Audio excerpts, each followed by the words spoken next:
Olá, meus queridos! Como é que vocês estão? Vocês estão bem? Vocês estão legal? Vocês estão tranquilos? Chegamos aí, ó. Última aula gravada do ano. Última aula que vocês vão ver esse meu hoje aqui no YouTube, pelo menos aqui desse canal, né? Mas vamos lá, vamos falar. Nesse vídeo, então, a gente vai finalizar um pouco mais sobre a conversa de jogos com história.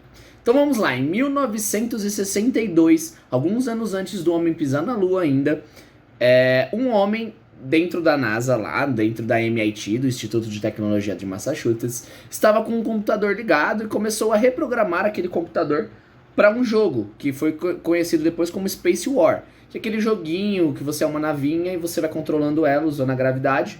É um jogo de navinha que você precisa destruir os meteoros e você utiliza das leis de Newton para movimentar o seu carrinho. Então, quando ele está se movimentando, se você vai pra frente, ele continua indo, você precisa virar ele pra ele ir pros lados, assim, e você vai controlando sua navinha desse jeito.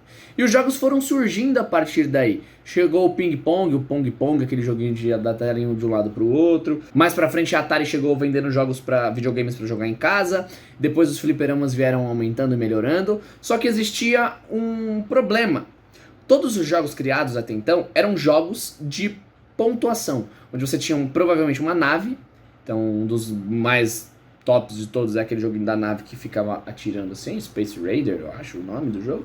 E a ideia era você bater o recorde. Então as pessoas iam lá e iam bater no recorde. Funcionava muito bem. Aí eles trouxeram um Pac-Man mais pra frente, que tem uma pegada um pouco diferente, para tentar agradar outros públicos, que no caso até então era o público feminino, porque as meninas não viam muita graça de pegar as navinhas e ficar atirando. Só que elas viam graça de ver um bonequinho amarelo comendo frutinhas. Então, cada um gostando do que gostava, até então estava funcionando também.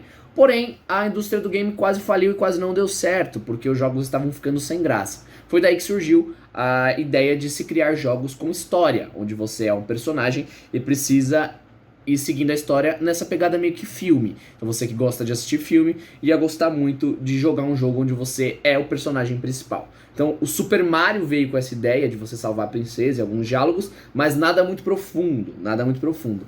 Já The Legend of Zelda da Nintendo veio com uma história absurda de grande. Então, tanto é que tem jogo lançando até hoje, acho que são mais de 18 jogos que o Zelda lança, e esses jogos são os pioneiros em questão de história, em questão de imersão na história, onde você controla o personagem, entra na história e vive a história. Então a história é o mais importante.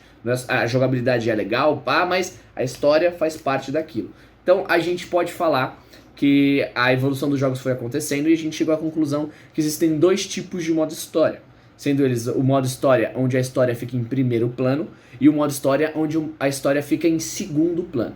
Em primeiro plano é quando você joga o jogo e toda vez que você vai avançando, você vai descobrindo coisas novas dentro da história e isso vai fazendo total diferença dentro do jogo, transformando o jogo assim no jogo mais imersivo possível. A gente tem aí God of War como exemplo de um jogo muito, muito imersivo, Legends of Zelda como um jogo muito imersivo. Todos os jogos que tem algum tipo de diálogo que você vai descobrindo as coisas enquanto explora são jogos de história em primeiro plano.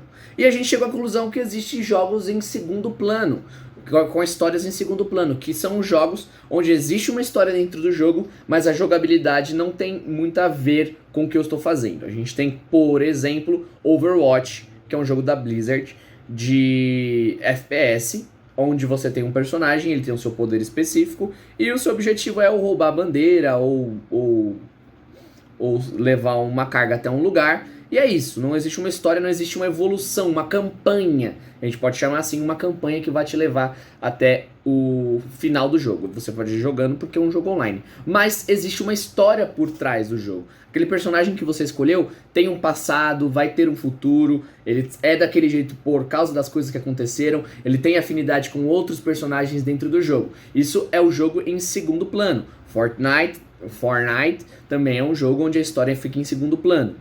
Não precisava de história, mas a história é o que deixa o jogo interessante, é o que faz as pessoas continuarem jogando, porque tem um motivo para colocar uma skin, um Mandalorian, os super-heróis da Marvel, tá lá.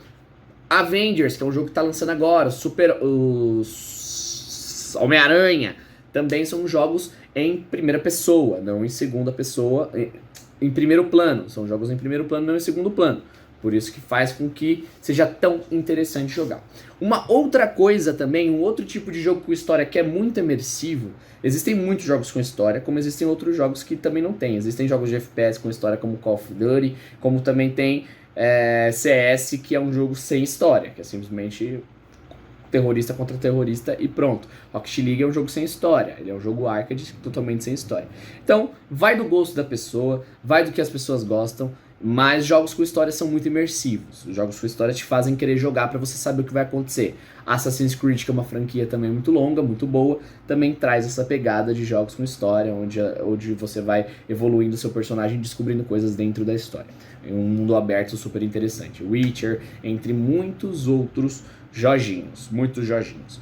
E existe um outro tipo de jogo com história, que é a história sem uma linha de começo, meio e fim. A gente vai falar que ela não é... A gente pode falar que ela não é pré-escrita.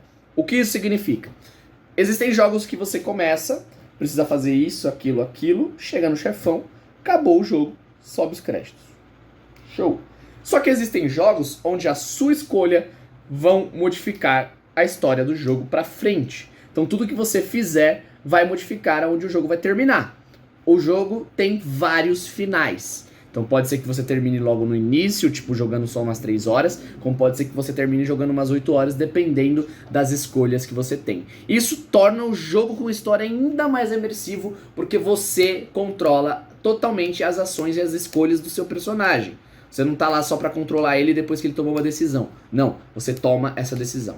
Existem vários jogos como Detroit que tem essa pegada, onde você controla alguns androides e os androides começam a ter consciência e você é a consciência dele e você começa a tomar as decisões por ele. Começa a fazer as coisas de acordo com o que você acha que tem que fazer. Então às vezes você acaba fazendo um androide se ferrar, como você tenta salvar um outro androide. Tem o Two Souls também que é assim, tem o Until Dawn que tem essa pegada, alguns jogos que focam bastante na história são assim, na verdade todos estão vindo assim.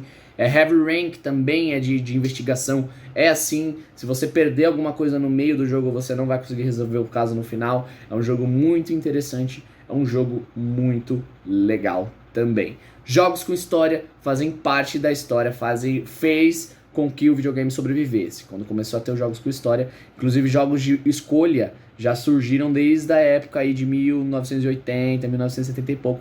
Eles já estavam começando a criar esses jogos onde você pode escolher o caminho que você ia seguir, só que num projeto completamente novo. Então agora a gente já tem uma evolução dos jogos muito grande. Meu vídeo fica por aqui, um grande beijo, até a próxima aula, que é amanhã. Falou!